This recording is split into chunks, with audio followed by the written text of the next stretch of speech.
രാജേഷ്, നീ എങ്ങോട്ടീ പോന്നെ? നിക്ക് പറയാം. നീ എങ്ങോട്ടീ പോന്നെ? പറയാടി. രാജേഷ്, പറഞ്ഞിട്ട് പോന്ന്. രാജേഷ്, രാജേഷ്, നിന്നോട് ചോദിക്കുന്നെ. നീ ഇറങ്ങ്. എന്തിനാ ഇറങ്ങുന്നേ? ഇറങ്ങാൻ പറഞ്ഞില്ലേ? എന്തിനാന്ന് പറ. വാ, ഞാൻ പറയാം. നീ എന്തീ കാണിക്കുന്നെ? വാ, ഞാൻ പറയാം. എന്തിനാന്ന് പറ. ഇങ്ങോട്ട് വാ. രാജേഷ്, ഇവിടെ നിക്ക്.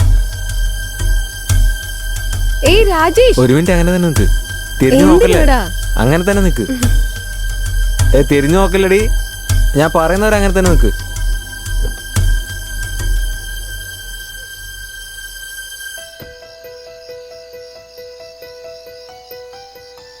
രാജേഷ്, നീ ഇത്രയും നേരം അവിടെ എന്ത് ചെയ്തോണ്ടിരിക്കാടാ? വെയിറ്റ് ബേബി, ഞാൻ പറയുന്നവർ അങ്ങനെ തന്നെ നിക്ക്. തിരിഞ്ഞു നോക്കല്ലടി. തിരിഞ്ഞില്ല.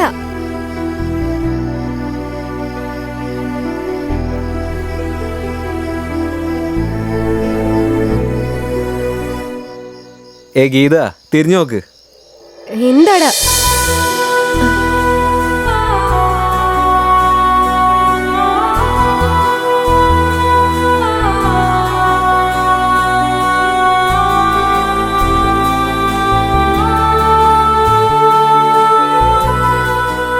കട്ടി.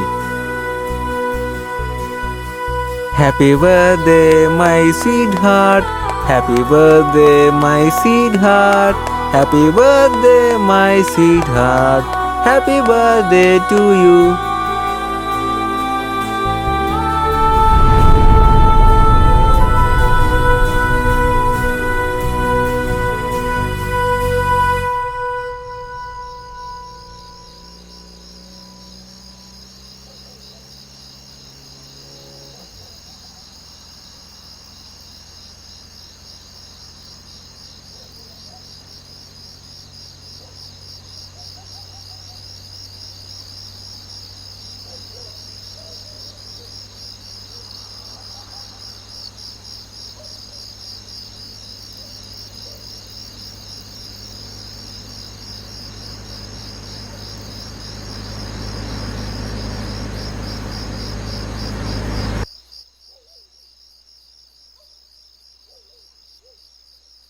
എന്തു പറ്റി?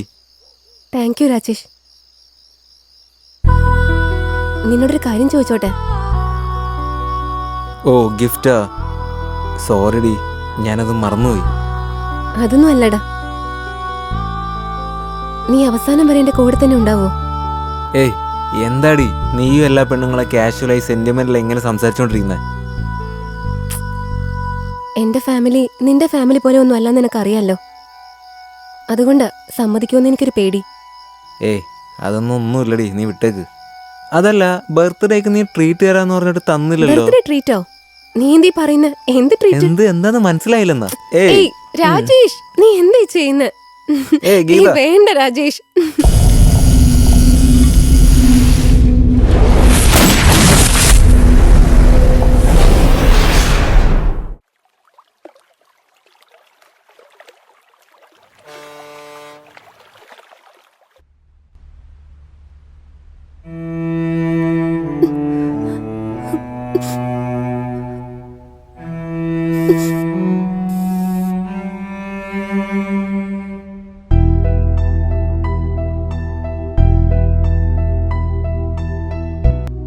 ഗീതു, കരയിലടി. എന്താ പ്രശ്നം എന്ന് പറഞ്ഞാലേ അറിയുള്ളൂ. ഞാൻ എൻ്റെ വീട്ടിലെ പ്രശ്നം കാരണം എവിടെ വന്നിരിക്കുന്നത് അതറിയോ? നീയും കൂടെ. എന്താ കാര്യമെന്ന് പറ.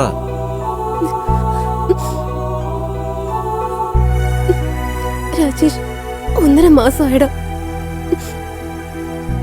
ഞാൻ കൺസീവ് ആണോന്ന് എനിക്കൊരു ഡൗട്ടുണ്ട്. എന്തെങ്കിലും പ്രശ്നമാവോന്ന് എനിക്കൊരു പേടി. വാട്ട്? എന്താടി പറയുന്നത്? ഞാൻ പറഞ്ഞതിന് നീ മറുപടി ഒന്നും പറഞ്ഞില്ല. വില്ലു ഷട്ടപ്പ് ഗീത. പെട്ടെന്ന് ഇങ്ങനെ ഒരു ഷോക്ക് ന്യൂസ് പറഞ്ഞ് ഞാനെന്ത് ചെയ്യാനാ? ഞാനൊന്ന് ആലോചിക്കട്ടെ. അതിന് നീ കുറച്ച് സമയം എന്താ? എന്ത് ആലോചിക്കണോന്നോ? നിനക്കറിയില്ല എന്താ ചെയ്യണ്ടെന്ന്. നിന്നെ ഞാൻ ചതിക്കില്ല. വിശ്വസിക്ക്. അതുവരെ ഞാൻ എന്ത് ചെയ്യണമെന്നാ? ശരി, നീ അതുവരെ എൻ്റെ ഫ്രണ്ട് സഞ്ജയൻ്റെ വീട്ടിൽ നിൽക്ക്. ഞാനൊന്ന് പ്ലാൻ ചെയ്തിട്ട് നിന്നോട് പറയാം. ഓക്കെ അല്ലേ?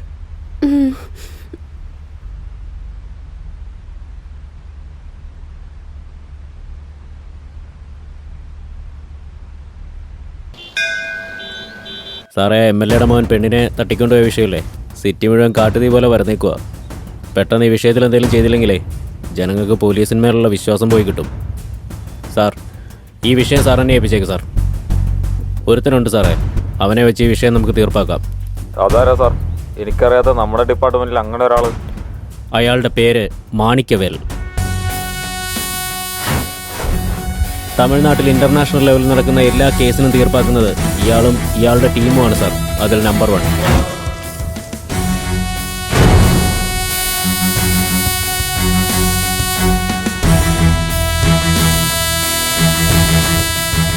ഇവരെ കൊണ്ട് മാത്രമേ ഈ കേസ് തീർപ്പാക്കാൻ പറ്റത്തുള്ളൂ സാർ.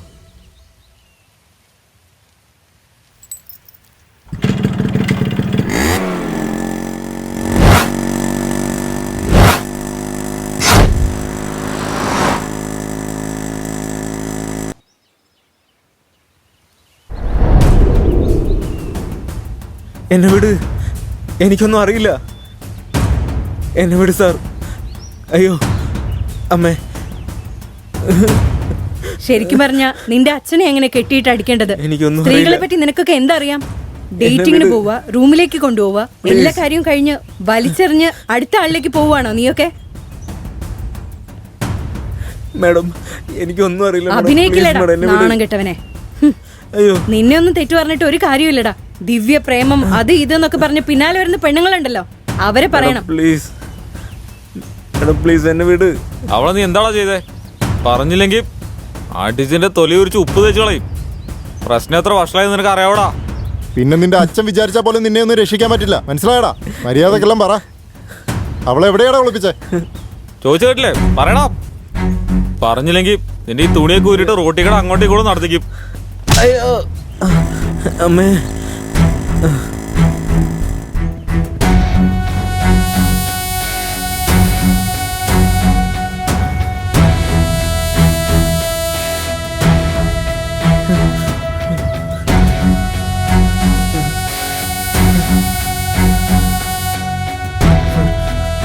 എന്താ ഇവന്റെ കാര്യം? ഇവൻ വല്ലോ പറഞ്ഞോ? അവൻ വലിയ പ്രണയവീരനല്ലേ സാർ, എങ്ങനെ വായ തുറക്കാനാ? അയ്യോ സാർ, പ്ലീസ് എന്നെ വിട് സാർ. സാർ, ആ പെണ്ണെ കുറിച്ച് എനിക്കൊന്നും അറിയില്ല സാർ. പ്ലീസ് സാർ, എന്നെ വിട് സാർ. അതൊക്കെ അവൻ പറഞ്ഞോളും. MLA യുടെ മോനല്ലേ, കൊഞ്ചിച്ച് വളർത്തിയിട്ടുണ്ടാവും. ഓടിച്ച് പൊളിച്ച് തലകീഴായി തൂക്കിയിട്ടുണ്ടല്ലോ, തന്നെ പറഞ്ഞോളും. അമൂൽ ബേബി, നീയായിട്ട് പറഞ്ഞാ വിട്ടേക്കാം. ഇല്ലെങ്കിൽ സാർ പറയാം സാർ, പറയാം സാർ. ഞാൻ അവളെ ആത്മാർത്ഥമായിട്ട് സ്നേഹിച്ച സാർ. ഞാനവളും സ്ഥിരമായിട്ട് പുറത്ത് കറങ്ങാൻ പോകാറുണ്ട് സാർ. അപ്പോൾ അറിയാതെ തെറ്റുപറ്റിയാ സാർ. അങ്ങനെ അവൾ കൺസീവ് ആയി സാർ. അപ്പോൾ എന്ത് ചെയ്യണമെന്ന് അറിയാതിരിക്കായിരുന്നു സാർ. അവളുടെ വീട്ടിൽ അച്ഛന് കാര്യം അറിഞ്ഞു സാർ. അവളെ കൊന്നവളെന്ന് ഞാൻ പേടിച്ചു സാർ.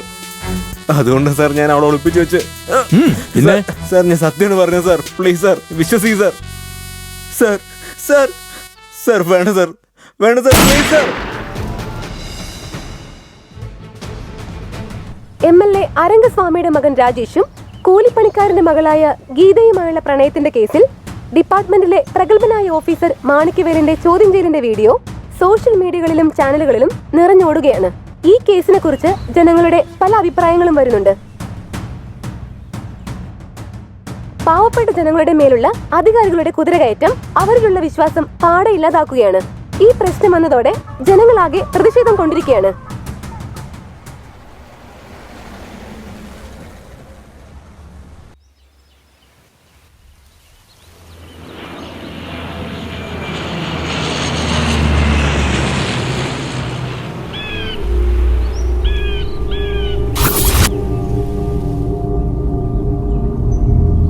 Good job Manickavel. ഇന്ന് ഈ സിറ്റിയുടെ ഹോട്ട് ടോപ്പിക് നിങ്ങളാ. മാണിക്യവേൽ, ഒരു സെൻസിറ്റീവായിട്ടുള്ള കേസിനെ പറ്റി ഡിസ്കസ് ചെയ്യാനാണ് ഞാൻ നിങ്ങളെ കാണാൻ വന്നത്. അതിൻ്റെ ഫുൾ ഡീറ്റെയിൽസ് ഈ ഫയലിലുണ്ട്. Good luck മാണിക്യവേൽ. നിങ്ങൾ ഒന്നിനെ കുറിച്ചും പേടിക്കേണ്ട സാർ. ഈ കേസ് അവസാനിപ്പിക്കേണ്ട എൻ്റെ ഉത്തരവാദിത്തമാണ്.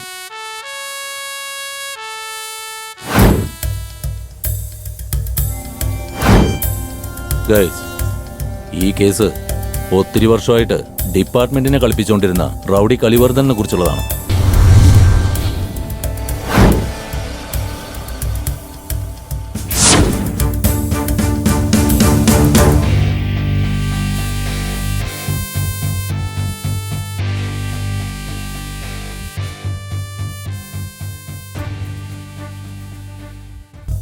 റിയൽ എസ്റ്റേറ്റ്, കൊലപാതകം, കൊള്ളയടി, മനുഷ്യക്കടത്ത്, അങ്ങനെ ഒരുപാട് ഇല്ലീഗൽ ബിസിനസ് അവന്റെ കൺട്രോളിലാണ്.